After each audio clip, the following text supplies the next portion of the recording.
Today is Wednesday, June 15th, 2022. The time is 10 a.m. This is a special meeting agenda to consider the American Rescue Plan Act and the recommendations that have been made by our ARPA task force that has been meeting over the past, I want to say, is it 9 or 10 months, thereabouts? And attending are Commissioners Duncan and Filios. Commissioner Bill Brooks is excused. Do we have any changes to the agenda? I hear of none. What I'm going to do is mix things up just a little bit because we have a limited audience this morning. So I'm going to move public comment actually to the beginning. But I guess, Steve, did you want to go first? Did you want to lay the groundwork here? You're okay? Okay. Is there anyone who wishes to speak before we commence? Okay. Hearing none, I guess we'll go forward. Steve, would you like to address us now and just lay out or summarize what the task force has done?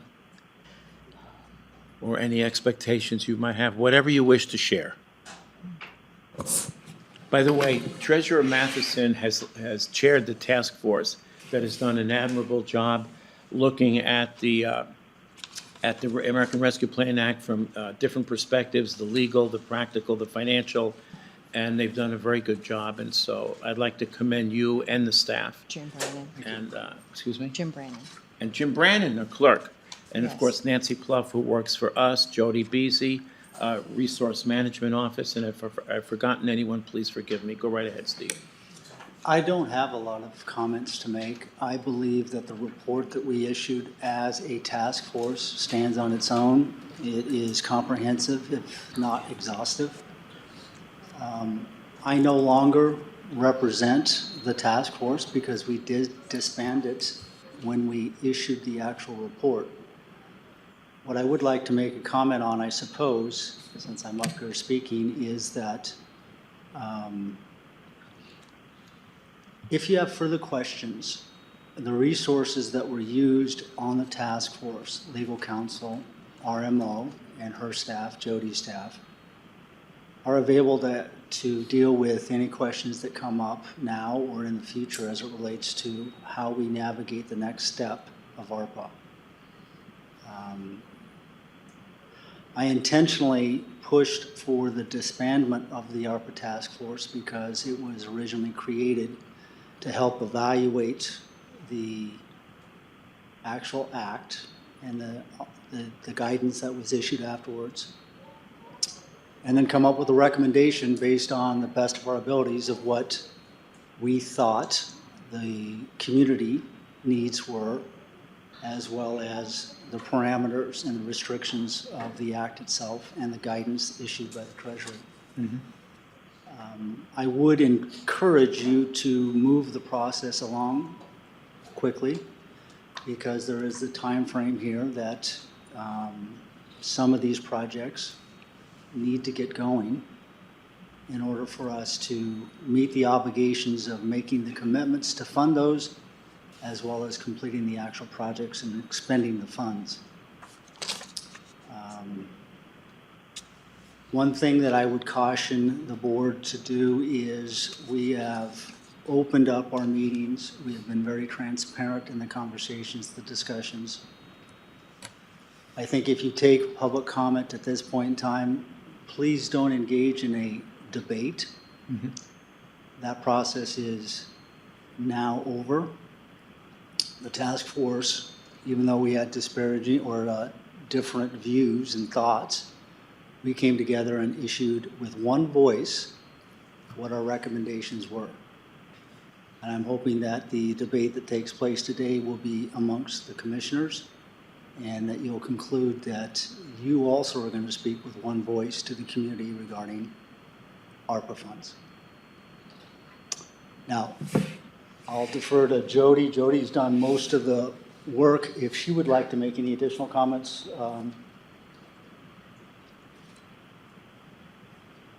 I didn't even mean to put you on the spot, but we are.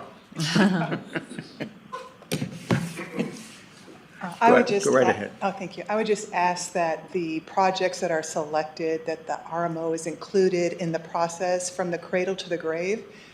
We already know that OIG is looking at Coeur d'Alene and their CARES fund spending.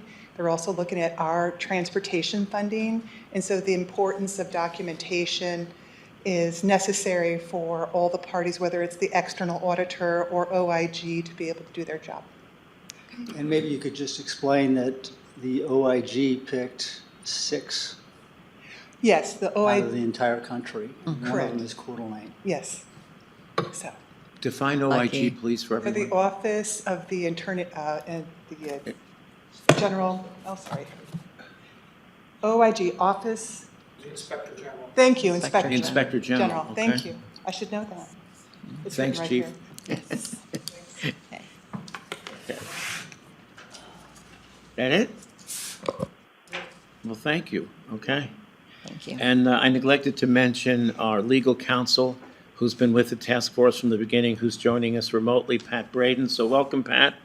Pat, is there anything you'd like to add? Thank you.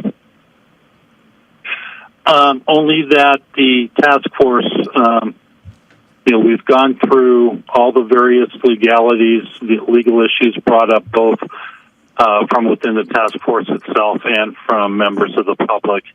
And I am confident that the recommendation of the task force does meet all applicable legal requirements of the final rule and other federal and state law. I would, I think we're just now to the point that we're just, it's up to the commissioners to decide how they want to proceed. Okay, thank you, Pat. Okay, then, so what we will do is just that, we'll proceed. So the one and only business item is to discuss and approve the projects from the American Rescue Plan Act, also known as ARPA, of course, task force recommendations. What we will address today, and I suspect and hope it's going to be brief, is the initial 27, roughly $0.3 million. We will not be discussing today the subrecipient component, which potentially is another. They're subrecipients in the Well, 27. yeah, okay, but there are others as well, so Yeah. we'll be addressing the first, thank you for correcting me, the first 27.3 million, which is, if you happen to have your recommendation of projects in the task force recommendation manual, it's on page 6, and that's what we'll be confining ourselves to today. So we will not be addressing the other 5 mil. We'll put a schedule together for that, bearing in mind that over the next 2 weeks, we will be acting as the Board of Equalization, where people can appeal their values. So that's going to be taking virtually full-time for us, amongst other things. And I right would ahead. actually request that we not address that leftover amount for a couple years. Oh, Because the projects here, if contingency and things of that nature, plus going into a downturn, there's a bunch of reasons why I would like to wait a couple years actually to address that remaining amount of money. okay. If you happen to know offhand, if not, certainly Treasurer Matheson can jump in. When do these projects have to be completed? That is to say, full implementation? Is it the end of 2026?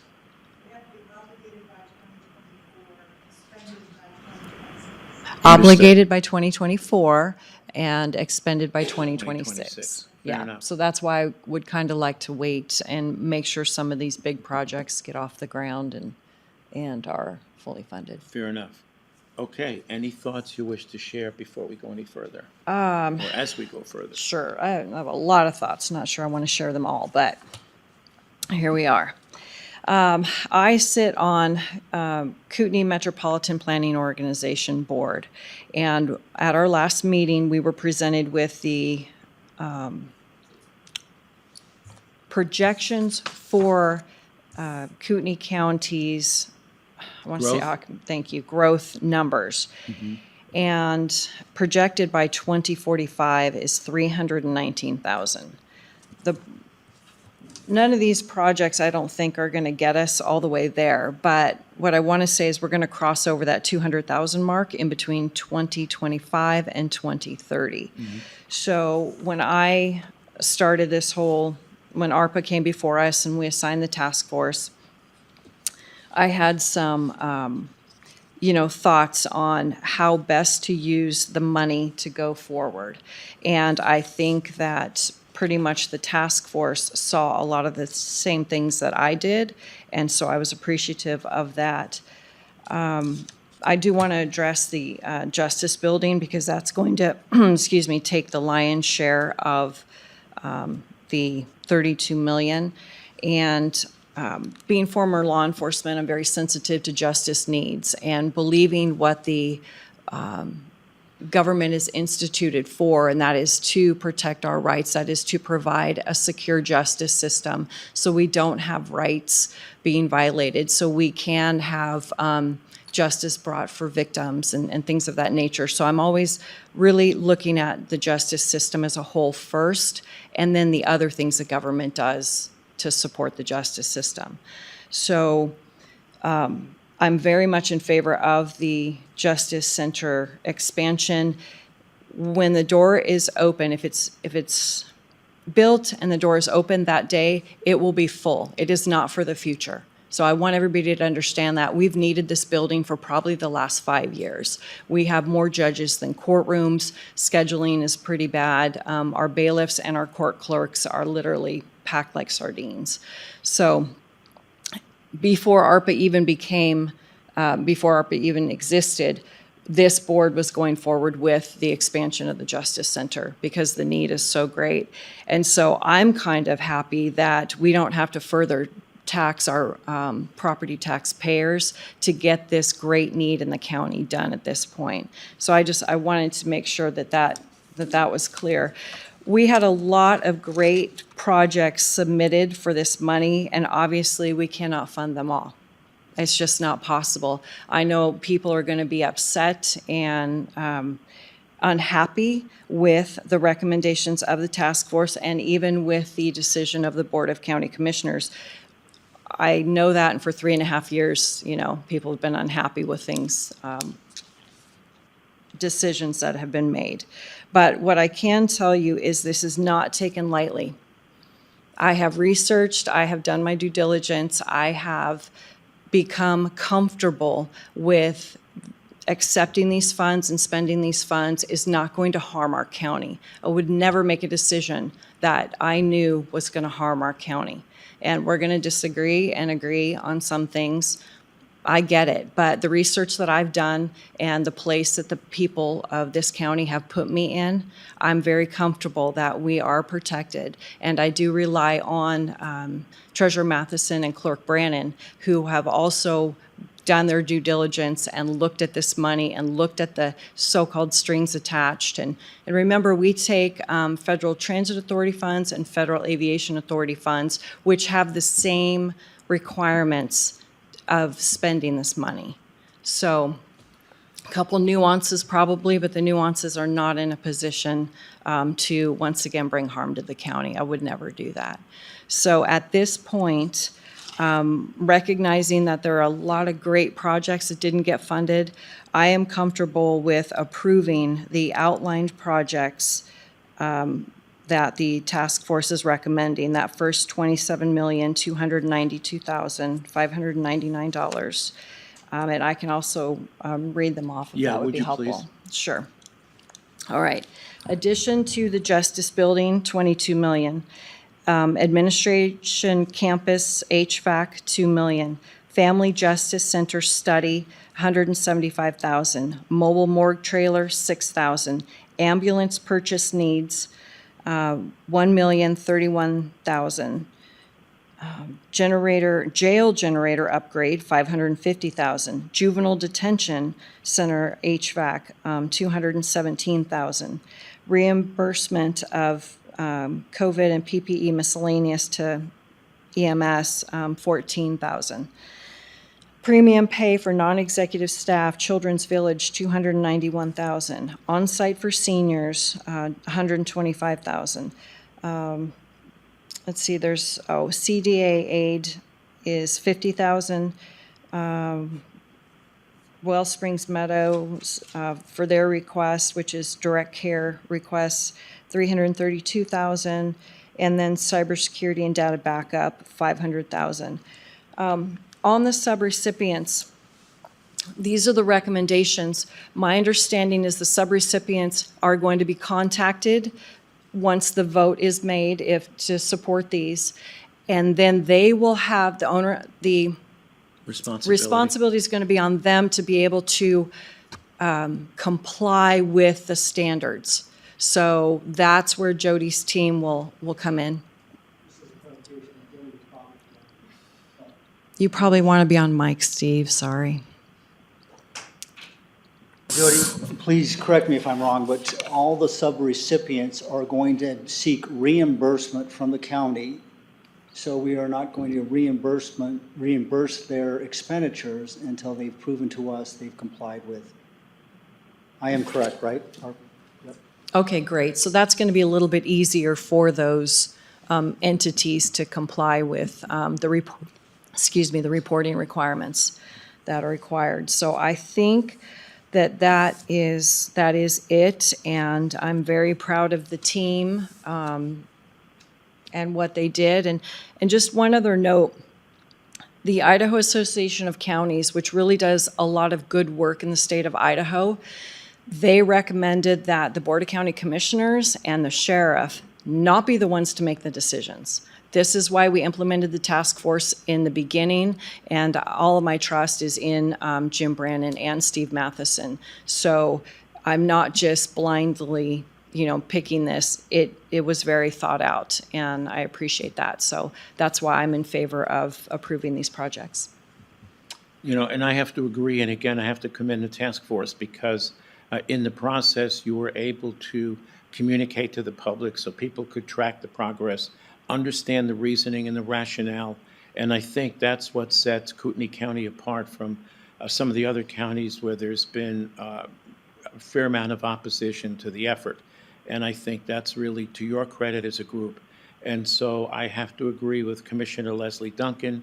I'm in favor of this initial round of $27.3 million as prescribed by the task force. So if there's nothing further, is there a motion? Yes, I move that we approve the recommended portfolio of projects as listed in our Kootenai County ARPA Task Force recommendation sheet. And I will second that. Commissioner Duncan? Aye. Chairman Philios? Aye, and the motion is carried. The recommended portfolio of projects per the Kootenai County ARPA Task Force as enunciated on page 6 at the amount of $27,292,599 is hereby approved. Thank you, everyone. And the time is now 10:18. Meeting is adjourned.